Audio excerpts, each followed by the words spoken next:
단톡방 스터디 뉴스 톡입니다. 톡입니다. 오늘도 굿모닝 SNS 기상 퀴즈를 하는 단톡방 친구들과 함께 진행해 보도록 하겠습니다. 자, 오늘도 함께 해주실 경제 칼럼니스트 정철진 쌤과 넷생남 이시안 쌤 그리고 조아연 취준생과 함께 하겠습니다. 어서 오세요. 안녕하세요. 이거 왜 안 해요? 굿모닝. 오늘 왜 안 해요? 허전함을 느껴보라고. 아우, 야. 밀당의 여자네. 정쌤이 일주일 동안 그것만 기다리셨다는데. 시안 쌤은 안 기다리셨나요? 저도 무척 기다렸습니다.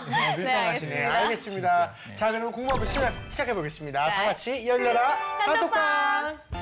안녕하세요. 안녕하세요. 오늘도 오늘도 8시 8시 정각에 네. 인사를 하고 있네요. 보고 싶어서. 오. 네. 자, 먼저 톡방 퀴즈 규칙 말씀드릴게요. 문제가 나간 후 5초 이내에 맞춰주시면 되고요. 모르겠다 싶으면 MC 찬스 쓰셔도 됩니다. 두 분 힌트 많이 주세요. 네. 자, 그럼 문제 나갑니다. 네, 31회 올림픽은 어느 국가 도시에서 열리는가요? 아, 이거 이거 되게 너무- 쉬운데요? 이거 너무- 자, 5초 카운트 들어갑니다. 자, 자, 어느 정답. 나라? 정답. 리우데자네이루 브라질 국가. 정답! 정답입니다. 네, 다음 문제 주세요. 자, 일본의 경기 회복 20년 가까이 이어져 온 디플레이션과 엔고 탈출을 위해 모든 정책 수단을 동원하겠다는 아베 정권의 야, 정책은 이거 무엇일까요? 우리 정쌤께서 진짜 많이 말씀하신 했었죠. 거. 예, 확신이 들었어요. 알 것 같아요. 자, 5초 네네네네. 카운트 주시고요. 네, 정답. 정답. 아베노믹스. 자신 있게 외쳤습니다. 네. 정답입니다. 근데 조금 쉬운 것 같지 않아요? 그렇죠, 약간. 난이도가 좀 내려간 것 맞아요, 같은 맞아요. 느낌이 들어요. 그래요? 아베노믹스는 그래도 정리를 한 번은 꼭 해야 된다. 그쵸. 네, 아베 신조가 하는 것들. 그렇죠. 양쪽 하나라고 지금 한국형 양쪽 하나 한국도 이야기 있지, 많이 네. 나오고 있는데 그 오리지널 양쪽 하나를 이제 일본의 아베 신조가 하고 있는 거거든요. 그쵸. 그러니까 약간 어렵지만은 일본의 중앙은행이 시중에 채권들을 사주는 겁니다. 네네. 그래서 사준 것만큼 10조 원을 사줬다. 그럼 10조 엔을 돈을 찍어서 네. 주는 거예요. 네, 맞아요. 그러니까 경기가 돌아가는 그쵸, 그런 그쵸. 정책으로 사용되고 있는데 아베노믹스가 아직까지는 성공적이지 않다는 거. 여기까지는 정리를. 주변에 저한테 정생께서 저번에 이제 아베노믹스 엔고 현상에 대해서 굉장히 잘 설명해 주셨잖아요. 저한테 엄청나게 진짜 정생 대단하시다고 진짜 많은 분들께서 진짜 거짓말 아니고 정말입니다. 네. 그래서 시아쌤 얘기요? 네네. 옆에 누구냐고. 그게 어딥니까? 조그만에 관심 이제 필요합니다. 원래 유명하시니까 시아쌤은 사실 원래 유명하셔가지고 네. 자, 현재 두 문제 모두 맞췄고요. 네네. 계속해서 다음 문제 풀어보겠습니다. 네. 인기 제품을 사재기한 다음 온라인에서 시세보다 비싸게 팔아 돈을 버는 얌체족을 땡땡땡땡땡이라고 합니다. 이거 조금 어려울 거다. 이건 조금 어렵네요. 땡땡땡땡. 신조어여서. 그렇죠. 이게 그 요즘에 이제 많이 하거든요, 이런 그쵸, 거. 특히 그쵸. 무슨 한정판 사모으는 그런 것들 때문에. 그렇죠. 예. 네. 예를 들어 신발 같은 거 리미티드로 네, 그 네. 사놓은 다음에 나중에 그리고 팔아요. 공연 티켓 같은 것도 그렇지. 미리 다 미리. 사놓고 좀 비싼 값에 파는 그렇죠, 그런 그렇죠. 게 있는 것 같아요. 땡땡전 이거 네, 맞나요? 그렇죠. 땡땡전, 땡땡전은 그 땡땡이 뒤고요. 땡땡이. 그 앞에가 이제 최근 시대 그런 느낌을 반영해서. 그렇죠, 그렇죠. 자, 5초 카운트 주시고요. 네, 정답 외쳐주세요. 정답. 디지털 허생. 이거 너무 힌트를 주셔서. 네, 정답입니다. 최근에 가장 유명한 그 예로는요. 그쵸. 그 허니만 나는 버터. 네네네. 맞아. 그런 것들을 네. 뭐 사실 그거는 이제 구하기 어려웠었잖아요. 그쵸, 그쵸. 근데 그걸 갖다 또 비싸게 파는 것도 있었어요. 중고시대 사이트. 네, 그리고 그걸 갖다가 또 그 회사에서는 이거 하나 사면은 나머지 다 좀 쓸데없는 과자들 묶어가지고 맞아요. 그렇게 사게 하는 그런 거 이제 다 그렇죠. 디지털 허생이라고 합니다. 자, 계속해서 다음 문제 주세요. 1997년 유럽으로 유입되는 난민의 망명 처리 원칙을 규정한 조약으로 제3국의 국민이나 무국적자가 조약 가입국에 국제 보호 신청을 할 경우 그 심사를 책임질 국가를 결정하기 위한 기준과 체계를 규정한 조약은 무엇입니까? 근데 이게 좀 최근에 시사를 보면 알만한 내용인 것 같아요. 네, 맞아요. 시리아 난민 신문에서 때문에. 네, 맞아요. 많이 하시네요. 떠오르는 게 조약은 있어요. 조약인데 여기까지 힌트. 네. 조약이. 땡땡땡 조약입니다. 네, 정답 외쳐주세요. 정답. 더블링 조약. 링. 네, 더블링. 링. 더블링 그거 아니에요? 랩할 때. 링이에요. 네. 그거는 링이에요. 자, 이거는 아쉽지만 네. 오답입니다. 링이라고 했기 때문에. 팔 같으세요. 네, 네. 아닙니다. 어쨌든 땡. 네. 자, 그래서 전 세계 문학에서 네. 네. 최고로 그러니까 세계 문학의 최고봉이다 꼽히는 게 네, 사실 셰익스피어. 네, 근데 저희는 동의하지 않는데 네네. 셰익스피어 말고요. 네네. 전체 문학 작품 중에 이거를 뽑아요. 어떤 거요? 그게 율리시스라는 작품이거든요. 아. 네. 근데 율리시스가 말하자면 일어나서 그냥 더블린 시내를 걷는 걸 그대로 묘사한 거예요. 앞에 가니까 뭐가 있었다, 왼쪽 트니까 뭐가 있었다, 그거를 이렇게 한 10권 가량 하는 건데 그래서 세계문학 최고봉이라고 할 수 있는 그 도시입니다, 더블린. 그렇군요. 알아두겠습니다. 네, 그래서 마지막 문제 다음 풀어보겠습니다. 문제. 자, 공직자가 재임 중 재산을 공직과 무관한 대리인에게 맡기고 절대 간섭할 수 없게 하는 제도로 고위 관료나 국회의원들에게 주식 투자의 길을 열어주면서도 공정성 문제를 해결하는 방식입니다. 어려운데요? 어려워요. 네. 가령 국회의원 중에서 국회의원 네. 당선이 이번에 또 되지 않았겠습니까? 예. 근데 재산이 많은데 이게 빌딩이나 땅이나 이런 거면 상관이 없는데 네. 주식일 경우에는 문제가 이게 있죠. 문제가. 왜냐면 어떤 기업에 네. 특혜를 줄 수 있기 때문에. 아. 그래서 이거를 맡겨야 돼요. 그렇게 생각하시면 딱 그 제도거든요. 네네. 공직자. 맡긴다, 여기서부터. 근데 이제 두 개로 구성되어 있는데 앞에 거는 네. 그 면접에서도 많이 하는 방식의 그거가 앞에 단어입니다. 아. 그 누군지 모르게. 최근에 그쵸. 이런 면접을 많이 봐요. 네, 누군지 알게 하면 안 되는 그거. 공평성을 주기 위해서. 네. 재산을 맡긴다. 네. 맡긴다. 그러니까 좀 한글을 일단 얘기해주면 한글은 신탁. 신탁. 신탁. 그걸 이제 영어로 들었습니다. 하면. 네, 5초 카운트 들어갔습니다. 아. 자, 정답. 정답. 정답. 정답. 영어와 한글을 조합해서 블라인드 신탁? 아. 정준의 판단은 좀. 예, 정생께서 그다음에 이거는 면접일 때는 면접관이 네. 블라인드 신탁 이러면은 예 많이 알아. 그래서 헷갈린 거야. 뭐 이런 오해로 그냥 네. 뭐 약간 봐줄 수는 있겠으나 하지만 있겠으나. 방송이니까 네 이건 안 되죠. 그러면 안타깝지만 오답 처리 오답인데 됐습니다. 뭔가 이상하게 통쾌함을 느끼는 방송 이해 안 됩니다. 그래, 이해 안 네. 영어 한글 한글. 네네. 자, 이렇게 해서 톡방 퀴즈 풀어봤습니다. 총 3문제 맞췄어요. 아연 학생 오늘 어땠어요? 오늘 난이도가 다양해서 네. 제가 좀 더 많이 배우고 가지 않았나 선생님들께도 네, 지식을 많이 쌓을 수 있었던 시간인 것 같습니다. 네. 예. 두훈쌤은 어떻게 보셨어요? 근데 이제 문제가 되게 알차다. 알차다. 네, 점점점 알차고 굉장히 시사도 잘 들어가고 있고 더블린 조약 이런 것도 참 그러게요. 시적절해서 우리 친구들이 이제 정말로 스터디 잘하고 있구나 네. 이런 좀 안심도 많이 들고 그렇습니다. 그렇죠. 네. 그리고 저는 깜짝 놀란 게 네. 우리가 어려울 거라고 생각하는 건 의외로 잘 알고 이건 다 알 거다 생각하는 건 의외로 좀 버벅대는 그런 것 때문에 그러니까 좀 청년층이랑 또 이렇게 좀 하는 사람들이랑 좀 약간 거리감이 이런 데서 좀 느껴지는 것 같긴 해요. 네, 알겠습니다. 알겠습니다. 자, 이번에는 이제 뉴스톡이 선정한 이슈 한번 공부해 볼까요?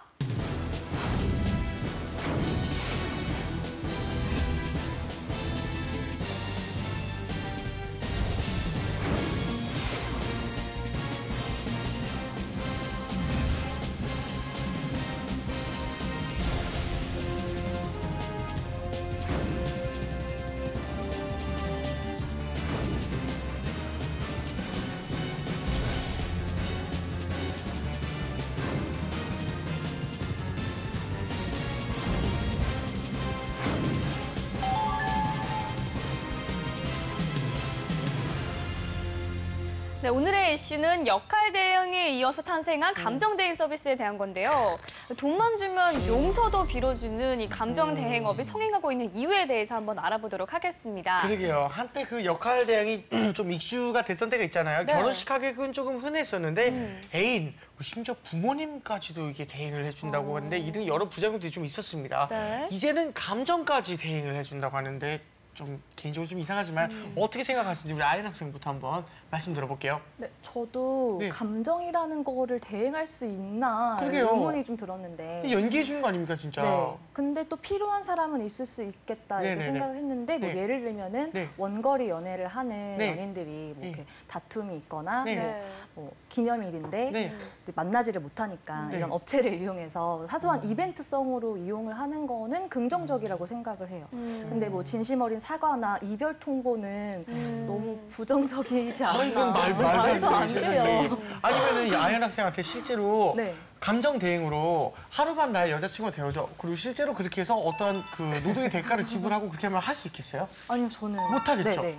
저도 사실 정말 개인적으로는 못할 조금 어려울 것 같긴 한데 이 감정 대행이 뭔지는 모르겠습니다. 저는 이런 경험이 한 번 있었어요. 실제로인데요. 그 프로그램을 하면서 이경규 선배님이랑 같이 이제 시골 오지마을을 가는 게 있는데 아, 트럭 타고요. 치매에 걸린 이제 할머님께서 자기 자식을 그리워하시는 상황이었는데 저를 저나 또는 다른 친구들 보고 자기 자식인 줄 깜빡하신 거예요. 그때 제가 실제로 자식은 아니지만 정말 자식처럼 할머니 오랜만에 뵙네요. 이렇게 좀 해드렸어요. 네, 근데 그거는 이제 긍정적인 방향이 되어서 너무너무나 보고 싶었던 그 자식을 그가 됐는데 그거 같은 경우에는 조금은 이제 긍정적인 효과가 되겠지만 그건 이제 특수한 경우지 않습니까? 이제 어떻게 보면 심신노약자시기 때문에 어쩔 수 없는 경우긴 한데 좀 그런 적이 있었습니다. 네. 얘기 들어보니까 이것도 되게 네. 긍정적인 면 분명히 있네요. 이런 면에서. 방금 같은 면에서는. 네, 네네네. 선생님께서 어떻게 보십니까? 이게 대행업이 실은 산업이거든요. 네네. 그래서 우리 홍보 대행사라고 있잖아요. 네네. 그렇죠 하고 요즘 직구 있는데 네네네. 구매도 대행해주고. 네. 실 대행업은 산업이 확실한데 네. 역할 대행이 나왔을 때 긴가민가 했었거든요. 뭐 하객 나오고 애인 예가 나오고 막 그래서 역할 대행까지도 저는 오케이다. 이 정도는 역할 우리가 받아준다. 요 오케이다. 대행까지는. 근데 지금은 우리가 다룰 게 감정 대행 아닙니까? 네. 사과를 하고 이별을 하고 거기에 대한 부모에게 효를 하고 과연 이거도 될까? 저는 현재까지는 부정적입니다. 이건 안 될 것 같은데 네. 근데 한간에 들려온 소식은 이게 꽤 잘 된다. 네, 실제적으로 막 알바이트도 많이 네. 나오고 차출하고 아하. 있다라고 해서 약간 좀 씁쓸한 그런 측면이 그게 참 그럼 감정 대행업이 왜 이슈가 되는지 좀 관련 뉴스를 한번 살펴보겠습니다. 정 선생님께서 이제 어떤 기사가 있는지 한번 살펴보시죠. 일단은 이제 감정 대행의 가장 큰 문제가 진정성 아니겠습니까? 진정성입니다. 예, 그걸 받아주는 사람이 이걸 받아들일까? 네. 어떤 딴 애가 와가지고 네. 한 50만 원 받은 애가 와서 나한테 사과를 하고 무릎 꿇는데 그게 무슨... 이걸 내 사과로 받아줄까라고 네. 해서 그 진정성에 관련한 기사 이제 옥시 네. 최근에 이 뱅키저 그쵸. 문제되고 있지 않습니까? 가습기 살균제 이 기사 하나와 함께 네. 또 하나는 이 감정 대행이라는 거에 대한 분석 기사 두 가지 준비를 했습니다. 감사합니다. 네, 알겠습니다. 준비 부탁드리고요. 우리 아연 학생은 본인이나 혹시 주변에서 이렇게 대행 서비스를 한 적이 있나요? 저는 아까 말씀하셨던 것처럼 해외 구매 대행을 통해서 뭐 브랜드 운동화나 영양제 나 같은 이거 진짜 많이 거를 해봤어요. 네, 네. 구매해서 만족한 적은 많았는데 제가 이제 이 감정 대행에 대해서 주변 친구들한테 많이 물어봤어요. 뭐 어떻게 생각하냐, 해본 적 있냐? 한 명도 없었어요. 없죠. 네. 어려운 너무 거죠, 생소한 것 진짜로. 같아요, 아직은. 그렇죠, 그렇죠. 알겠습니다. 자, 그럼 오늘의 이슈와 관련된 뉴스 한번 살펴보도록 하겠습니다. 정철진 쌤. 네, 크게 두 가지 기사인데요. 이제 첫 번째 기사는 요즘 우리 사회에 또 하나 커다란 화두가 되고 있죠. 이 가습기 살균제, 이 옥시 레킷 벤키저라는 엄밀히 말하면 이 레킷 벤키저라는 회사가 영국 회사거든요. 네. 영국엔 10대 하나 되는 기업인데 네. 이 회사에 이제 한국 법인이 만든 이 가습기 살균제 때문에 참 정말 안타까운 사연들이 있었습니다. 네. 예, 거의 뭐 100여 명이 넘는 분이 폐 관련한 질환 안 아이고. 왔고 70명이 이제 사망도 목숨을 잃는 그런 사고였었는데 이제 과연 이 레킷 벤키저가 왜 2011년 확정된 이후로 사과를 안 했었나? 하고 이제 최근 들어서 사과를 했지만 그 전에 몇 번들의 이제 사과의 과정들이 있었는데 여기에 대한 진정성들이 있어가지고 이게 뒤에 나오는 감정 대행과 연관이 있어서 일단 얘기를 꺼내봤는데요. 네. 일단은 이제 이 입장 자료를 배포하고 여기가 나중에 보면 큰 문제가 됩니다. 뭐 자기네들이 준수했기에 이 같은 상황에 직면한 적이 없었다. 그러기에 뭐 것과 관련해 통감하고 있다라고 사과했다라고 하는데 여기에서부터 입장 자료라는 거에서부터 우리가 알고 있는 사과의 기본이 돼 있지가 않았죠. 그런 다음에 이제 쭉 내용들이 오고 있는데 여기에서 이런 내용이 있습니다. 이제 피해자들에 대한 가족 모임들이 있지 않습니까? 네. 여기에서 이런 말을 해요. 사과문이 아닌 입장 발표문이다라고 네. 하고요. 실은 이거는 이제 전 기사인데 이제 지난주에 이번에는 실제 한국 법인 대표가 나와서 고개를 숙이고 공식 사과를 하는데 이때 정말 그 사과장이 아수라장이 납니다. 네. 그래서 막 피해자 가족들이 올라와서 막 멱살잡이도 하고 그런. 실은 근데 그 사과를 이 배포 자료를 이 입장 발표를 냈을 때 했었으면 그때 오히려 진정성 있는 사과를 했었으면 일이 그렇게 커지지 않았을 텐데 나는 이제 그런 뉘앙스 때문에 어쨌든 시사 관련한 이 살균제, 가습기 살균제 기사를 첫 번째로 달았고요. 이제 다음 이제 뉴스를 보면은 다음 뉴스는 이제 감정도 돈으로 산다라는 이 감정 대행업에 대해서 아주 뭐 재밌게 하나하나를 이제 풀어간 그런 뉴스가 있거든요. 이건 나중에 한번 쭉 읽어보면 될 것 같고요. 네. 이겁니다. 요즘에 다양한 감정을 대신 표현해주는 감정 대행 업체가 증가하고 있다. 대표적인 서비스로는 사과, 누구 대신에 사과해 준다는 거죠. 이별. 네. 이제 이런 거가 증가하고 있다라고 하는데요. 더 이게 핵심적인 기사가 여기 있죠. 고객들의 만족도는 상당히 높았습니다. 이제 내용이 나오고 있습니다. 이제 다음 장 보시죠. 이 원래는 주로 이제 역할 대행 업무들이 있었다. 그쵸. 저도 역할 대행까지는 오케이였어요. 아 여기까지는 대행 산업에 포함시켜주자. 워낙 힘드니까 또 결혼식 하객 같은 거는 그쵸. 요즘에 뭐 많이 많이 친하지 하니까, 네, 예. 그러니까 근데 이제는 감정 대행이 나오고 아하. 있는데 여기 말하는 사과, 이별, 효도가 있다. 글쎄요, 하여간 여기에 기사는 다음 장 보시죠. 여기에 있을 것 같습니다. 여기에 거의 주제가 함축되어 있는데 과연 진실한 사람의 감정을 서곱할 수 있는지에 대한 의문이 생깁니다. 여러분의 의견은 어떠십니까? 아마 우리 취준생 여러분들도 이 의견을 본인이 갖고 있어야 아마도 더 이 올바른 또 면접에서의 뭐 효과를 볼 수 있지 않나 보여주면서 여기까지 하도록 하겠습니다. 네, 알겠습니다. 자, 두 가지 기사를 정리해 주셨는데요. 아까 첫 번째 기사에서 옥시는 결국 대표가 사과를 하긴 했지만 그 전에 대행업체를 통해서 한 사과가 좀 큰 본분을 샀었죠. 그럼 아연 학생은 기사에서 어떤 부분을 좀 눈에 띄게 봤나요? 일단 첫 번째 기사에서는 역시 대행사를 이용해서 사과를 했다는 점이 그 받는 입장에서는 대충 무마하려는 느낌이 네. 안 들 수가 없을 것 같고 안 하느니만 못한 결과가 역시 나왔던 것 같고요. 네. 또 이제 두 번째에서는 고객 만족도가 컸다는 게 저는 사실 되게 의아했죠. 놀라웠어요. 네, 의아했어요. 저도 그랬어요. 저 같았으면은 누가 이별을 대신 통보해준다 이러면 정말 화날 것 더 같아요. 열이 받을 것 같아요. 저는 감정을 대신해 준다는 게 가능한지가 좀 의문이 많이 스러운데 이런 서비스가 실제로 생긴 원인이 무엇일까? 저는 이것이 좀 궁금합니다. 정쌤께서. 일단 뭐 현대인의 예. 뭐 고독, 약간 어렵게 철학적인 그렇죠. 얘기를 네, 하면 그런 것 맞습니다. 같습니다. 네. 요즘에 감정 표현이 늘 서툴다고 하고 저도 많이 놀랐던 게 우리 때는 뭐 사랑 고백 이런 거가 네. 좀 일상화돼 있었거든요. 맞아요. 아, 10분마다 한 번씩 일상화 했거든요. 되셨어요? 10분마다 보시죠? 그 정도로 이게 굉장히 이게 자연스럽다고 해야 되나? 근데 아 요즘 친구들은 뭐 좋아해, 사랑해 한마디도 네. 굉장히 신중하고 맞아요. 심지어 못하고 못하죠. 그런 어떤 하나의 요즘의 감정 패턴 때문에 너가 대신해줘. 하고 받는 사람 입장도 얘가 해주는 게 더 깔끔하고 그런 차원이 아닐까 좀 조심스럽게 이런 진짜. 뭐, 예. 옥시의 경우는 이제 사과 아닌 사과로 불매 운동까지 가게 된 그런 사과 대행이 아주 실패한 그런 사례가 아닐까 싶은데 기업이 이럴 땐 좀 더 신중하게 갈 필요가 있겠죠.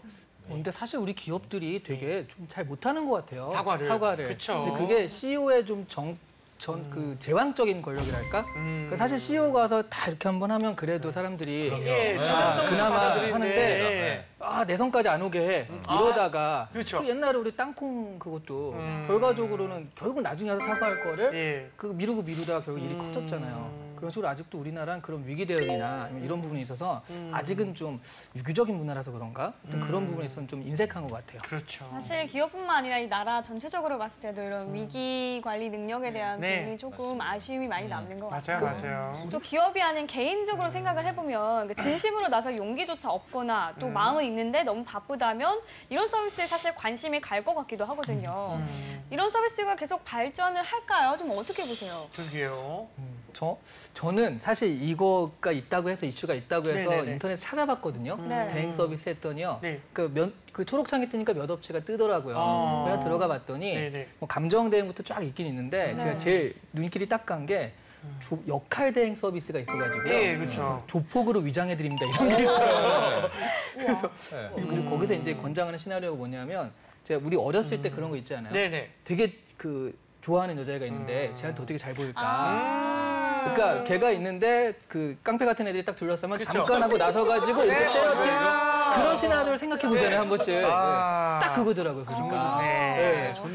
그래서 이런 니즈가 앞으로 계속 생길 것 같고요. 거기에 맞춰서 할 것 같아 저는 니즈가 있는 곳엔 또 산업이 있지 않습니까? 그렇죠. 예, 그래서 좀 생길 것 같아요 앞으로 계속. 네. 대형 그거까지는 저는 그죠, 오케이예요. 저도 역할 역할 대행까지는 대행이니까. 좋다. 네. 그 위까지는 진짜 애교다 네. 하는데 감정 대행을 한다. 나 대신 사랑 고백을 당신이 나서 네. 해줘라. 이게 통할까? 이게 너무 먹힐까? 낭만이 근데- 없어요. 그렇죠. 맞아요. 그 감정대행의 전망까지 한번 자유롭게 이야기를 해봤고요. 네. 자, 이번에는 코너 속의 코너죠. 네. 모든 이슈와 산업은 취업으로 연결된다. 이름하여 이시안의 촉보를 열어라!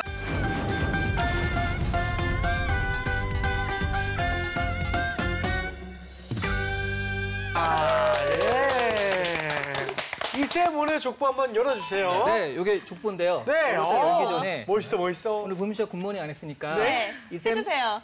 여세요 그런 거 한 번만 해주세요. 네, 그러게요. 그 톤으로. 뭔가 굿모닝 멋있는 톤으로. 네. 우리 또 뒷절에. 연기했던 분 아닙니까? 또 그러니까요. 상속자들처럼 이런 거 받아야 됩니다. 네, 이거 받으셔야 자, 되는데. 이쌤 열어주세요. 주세요. 심쿵해가지고 풀어주세요. 너무 깜짝 놀랐습니다. 자, 이겁니다.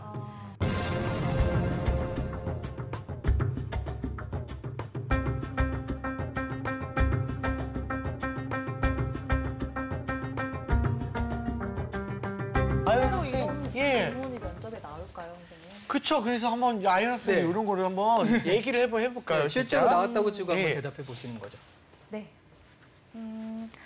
저 역시도 미래의 네트워킹의 중요성이 점점 커질 것으로 예상을 합니다. 하지만 그 중심에는 저의 정체성이 잘 자리 잡혀 있어야 한다고 생각을 하고 이 정체성을 잘 반영해서 네트워킹의 도구를 활용하는 것이 중요하다고 생각을 합니다. 네, 이런 점으로 봤을 때 저의 경쟁력은 여러 가지 네트워킹 도구를 제 어떤 상황에 적재적소에 사용할 수 있는 센스가 저의 경쟁력이지 않을까 생각합니다. 그렇군요. 아이언 학생의 답변은 어떠십니까? 이쌤부터 한번 평가 한번. 센스가 좀 없었다. 센스가 좀 없었다. 이거 센스 있지 경쟁력이네. 않았어요? 센스가 좀 센스 있었는데. 이거 센스 네. 있었는데. 아, 참. 센스가 좀 있을 거예요. 이렇게 하면은 네, 센스가 좀 있었을 텐데. 이거 되게 센스가 좀 없었다. 없었어. 예. 이거 되게 곰드린 질문이거든요. 그렇군요, 네. 참 뭐냐면 이게 취업에 나오는 면접 문제라고 했잖아요. 그러면 중요한 거는 그 앞에 쓸데없는 얘기가 너무 길었어요. 어차피 물어봤잖아요. 네트워킹 시대다. 네. 그거 알고서 물어본 건데 그거를 굳이 설명한 이유는 내가 할 얘기가 없는 거예요. 그러니까 다른 얘기로 채운 다음에 거기서 저의 경쟁력은 센스입니다. 뭐 어떤 결국, 면에서? 예, 결국 네. 센스인데 센스가 무엇인지 모르겠어요. 네, 별 얘기를 안 하고 그냥 여기는 이제 설명을 그냥 한 거예요. 그건 그 채우려는 의도밖에 안 돼서 실제로는 나의 핵심 경쟁은 이거다가 먼저 들어가야 되는 거죠. 근데 그런 예를 들어서 부분에서 말을 했어도 네? 예를 들어서 말을 했으면 더 좋았을까요? 그렇죠. 이런 공유나 이런 거에서 나는 그렇죠. 네트워킹이나 이런 걸 잘 활용해서 이렇게 해본 적이 있어. 그래서 나는 다른 사람보단 이런 센스가 좀 발달했다고 생각해. 라는 네. 줄거리가 있어야지 자신의 정체성을 드러낼 수 있는 거예요. 정쌤께서도 네, 한번. 저는 오히려 역발상으로 가서 이게 역발상. 디지털 네트워크 시대인데 네. 나는 아날로그적 인간이다. 그래서 나는 네트워크 상에서는 약하지만 네. 오프라인에서 강하다. 야, 나랑 술 한잔 먹으면은 완전 넘어온다. 요런 말. 그냥 요런 술판 말. 카리스마의 왕이다. 술판 뭐 이런 말로 딱 면접관한테 어필하고 치고 나가면 오히려 치고 나가면. 네, 알겠습니다. 아연 학생 두 분쌤의 평가 좀 어떻게 들었어요?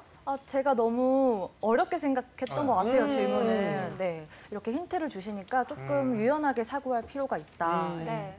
저에게 깨달았습니다. 알겠습니다. 네, 이렇게 또 이쌤의 주제를 주제와 함께 족보를 열어봤고요. 이번에 우리 단톡방 식구들과 공유하고 있는 주제에 대해서도 함께 알아보겠습니다. 이쌤. 네. 그러니까 우리 단톡방 식구들한테는 이런 문제를 드리고 싶은데요. 네. 그러니까 혹시 네. 당신이 감정대행 서비스 업체를 의뢰할 일이 있다면 네. 어떤 부분을 한번 의뢰해 보겠는가? 이런 좀 곤란한 상황이 있을 때 그쵸. 어떤 것들을 한번 의뢰해 보겠는가? 음. 두 분 MC분들은 저요. 저는 솔직히 이제 제가 프로그램을 하나 했기 때문에 이런 거를 겪어본 적이 있는데 그리움을 조금 덜어드리는 건 감정 대행이 가능하더라고요. 어떤 거냐면 시골 오지 마을을 가면 할아버지 할머니들께서는 청년들이 되게 그리워요. 그 10분이서 사세요. 그 마을 하나에 10분이 다 80세 이상이시고 네 그렇기 때문에 젊은 친구들이 와서 뛰어놀거나 뭔 일을 하고 아무튼 그냥 이 노는 거 자체가 일단 너무 재밌고 즐거운 일인 거예요. 그래서 그런데 이제 오지 마을에 할머니나 그런 할아버지만 계신 데에는 젊은이들이 가가지고 뭐 말씀도 해드리고 정말 이런 것들이 조금 감정 대행이 돼서 이제 예전에 그 나의 그 자식들을 키우던 마음 또는 손자를 봤던 마음 이런 그리움의 그런 어떠한 그 해결이 조금 된다면은 이런 거는 잘 되지 않을까 제 생각에 그렇게 생각합니다. 그러니까 의뢰하는 게 아니라 네. 내가 그 감정 대행 하겠다. 그렇죠, 해가지고 그렇죠. 공사. 예, 그렇죠. 그런 거. 공사의 느낌의 감정 대행을 하면은 좀 좋을 것 같다. 근데 그런 거를 이제 만약에 이게 돈이랑 결부가 된다면은 우리 부모님이 이제 어디 사시는데 제가 너무 바빠서 못 가니 죄송한데 이쪽 가서 이렇게 좀 이렇게 뭐 좀 해드렸으면 좋겠습니다. 같이 가주셨으면 좋겠습니다. 이렇게 된다면은 감정 대행 서비스가 되겠죠. 네네. 네. 네. 알겠습니다. 아연 학생 어떤 서비스를 한번 이용해 보면 좋을 것 같아요? 저도 유재현 오빠랑 좀 비슷한 생각인데 저희 이제 할아버지께서 혼자 사시거든요. 맞아요. 네. 네. 근데 저희 가족들끼리 모여서 2주에 한 번씩 가서 이렇게 살림을 도와드리고 애교도 피우고 오는데 이제 다른 날에는 이제 가고 싶어도 각자 생활이 있으니까 그렇죠. 못 가요. 그래서 이제 못 가는 날에 좀 대신 가서 이렇게 해줄 수 있으면 조금 마음이 편하고 네. 그런 건 좋을 것 같아요. 자, 우리 톡방 친구들은 어떻게 생각했는지 확인해 보겠습니다. 자, 인간이 점점 알파고화 돼가나요? 이런 사업은 반갑지만은 않네요. 의제에 충실하자면 저는 친구 혹은 남자친구한테 섭섭한 감정을 의뢰하고 싶어요. 작은 일에 유난 떠는 느낌 들까 봐 숨기게 되는 감정이라 대행업체한테 의뢰하기 딱입니다. 아. 또 다른 친구는 제 근황과 속마음을 이해가도록 충분히 설명해 주도록 부탁하고 싶어요. 네. 이런 의견도 있었고요. 그렇죠. 저 대신 주변 친구들에게 정기적으로 연락해서 친구들이 섭섭함을 느끼지 않도록 의뢰할 겁니다. 이런 의견도 있었고요. 네. 역할 대행 수준이라면 모를까 감정 대행은 전혀 의뢰하고 싶지 않습니다. 전혀. 네. 이런 의견도 있었어요. 그렇죠. 저는 부모님과의 연락을 조금 회피하는 경향이 있습니다. 할 일이 많아 지쳐있을 때 전화 오면 툭툭 말이 나갈 수밖에 없습니다. 그렇기 때문에 가족과의 연락 문제에 관한 것들을 의뢰하고 싶습니다. 등등의 여러 의견이 있었습니다. 그렇군요. 자, 학생들의 의견 어떻게 생각하나요? 그러게요, 아연 학생. 저는 그 김태수 학생이 네, 김태수 학생. 말을 했는데 이제 네. 감정 노동자분들을 얘기를 하셨어요. 네, 이제 뭐 콜센터나 서비스업에 그쵸. 종사하시는 아우, 감정 맞아요. 노동자 분들 입장을 조금 다르게 생각을 해봐서 이렇게 일부 몰지각한 분들이 이렇게 그쵸. 좀 수치심을 느끼게 하잖아요. 그분들께 저도 상처를 받은 적이 있었고. 그래요. 네, 그래서 그런 사람들한테 이런 수치심을 느낄 수 있게끔 감정 의뢰를 해보고 싶어요. 아, 보복을 한다는 반대로. 네. 거잖아요, 그들이. 네. 센 여자네. 그걸 느끼면 절대 그렇게 못할 무서운데요? 거예요. 네. 무서운 여자예요. 아연이 우리 정쌤은요? 저는 김예지 학생 중에 제 네. 근황과 속마음을 이해가도록 충분히 설명해 주도록 부탁하고 싶어요. 여기에 뭔가 좀 해법이 있지 않나. 그러니까 김예지 학생은 그나마 감정 대행을 받아들이면서 내가 이 진정성 이만큼 있으니까 요걸 네. 그대로 이 대행하는 이 친구에게 네. 주고 전달해라. 그렇죠. 그러니까 아마 그나마 좀 비근하게 성공할 수 있는 뭐 그런 뭐 산업적 가능성이 아닐까 그렇죠, 보고 그렇죠. 있습니다. 네. 저도 근데 사실은 김예지 학생이 제일 사실은 눈에 들어오긴 했어요. 그러니까 여기 보면 혹시 그 사람을 피한다고 생각할까 봐 거절할 때가 난감합니다. 그래서 여성분들 같은 경우에는 사실 거절을 네. 좀 딱 했는데 또 들이대는 또 남자들 있죠. 많거든요. 예. 한번 찍어 열 번 네. 찍어봐야지 막 이런 식으로. 여성분들 보면 SNS 같은 거 보면 하기가 되게 힘들더라고요. 그렇죠. 계속 들이대는 사람들이 있어가지고 맞아요. 이런 부분들을 좀 대신 처리해주는 그런 거라면 이건 진짜 사업적으로도 괜찮지 않을까 하는 생각이 드네요. 그렇죠. 질척거리는 남자 어때요? 싫어요. 진짜 싫어했어. 와, 진짜 싫어했어. 이건 오, 지금 경험담이야 이거. 눈이 지금 장난이 아니야. 100%입니다. 100%. 아니 근데 제가 아까 저의 의견에 대해서 잘 생각을 해봤는데 요새 가정 해체 문제가 굉장히 심각하잖아요. 그쵸. 근데 또 이제 살기가 어렵다 보니까 많은 분들이 또 맞벌이 가정이 많아요. 그래서 이제 혼자 많은 시간을 보내는 자녀분들이 참 많잖아요. 네. 그래서 그런 거를 잘 활용해 보면 참 좋지 않을까. 왜냐하면 정서적으로 아이들이 외로움을 느끼지 않도록 그런 감정 대행이라면 굉장히 긍정적으로 기능을 하게 되지 않을까. 그런 의미에서 제 의견은 어떻게 생각하시나요? 참 좋은데 좋은 의견이죠, 참 좋은데 네. 부모랑 다른 점이 뭔지 좀 생각을 해봐야 되기를 할 것 뭐가 같아요. 있군요. 네. 그렇네요. 그쵸, 그것도 그쵸. 그렇네요. 아닙니다. 네. 자, 그럼 베스트 댓글 한번 선정해 볼까요? 네, 정쌤부터 한번. 전 아까 이제 예지 학생, 예지 학생. 내 마음을 전달한다는 거. 네, 있어요. 저도 예지 학생으로 예지 학생. 하겠습니다. 알겠습니다. 그러면 두 분 통일을 해서 예지 학생이 베스트 댓글로 선정됐습니다. 자, 오늘의 이슈, 감정도 돈으로 산다. 감정 대행업체에 대해서 이야기 나눠봤습니다. 자, 네. 이제 정리를 한번 해볼까요? 네. 뭐 사실 정리할 건 별로 없을 것 같은데요. 맞아요. 그러니까 이런 것까지 있어야 되나라는 그런 생각이 너무 많이 들잖아요. 그렇죠. 근데 다시 생각하면 이런 것까지 있는 때가 온다라는 거죠. 그러니까 이제 이런 거라든가 숨어가지고 인간관계에 서툰 사람들이 너무 많이 늘고 있기 때문에 사실 이건 인간관계 대행이거든요. 이런 부분들이 좀 필요할 때가 되지 않았나 이런 생각이 듭니다. 맞습니다. 저는 이제 감정 대행의 한계와 도전 뭐 이렇게 해서 그건 한마디로 진정성이다. 예. 그러니까 진정성이 없기에 감정 대행은 안 된다. 한계이긴 하지만 네. 만에 하나 감정 대행 업체가 이것까지 채운다면 이것까지 채워가지고 효도도 하고 채워가지고 정말 이별 통보, 해고 통보도 한다면 이건 또 도전, 성공 요인이 될 수도 있지 않나. 진정성 싸움이다. 이렇게 네네. 정리해봤습니다. 알겠습니다. 자, 아연 학생. 저는 이 주제를 딱 봤을 때 처음 든 생각은 난해하다. 이게 말이 돼? 이렇게 생각을 했는데 네. 톡방 친구들이나 선생님 의견을 듣고 난 뒤에는 좀 더 다양한 방면으로 폭넓게 생각할 수 있었던 좋은 기회가 됐던 것 같습니다. 네, 알겠습니다. 오늘 뉴스 톡방은 여기까지 하고요. 저희는 다음 시간에 다시 이 톡방 열겠습니다. 감사합니다. 감사합니다.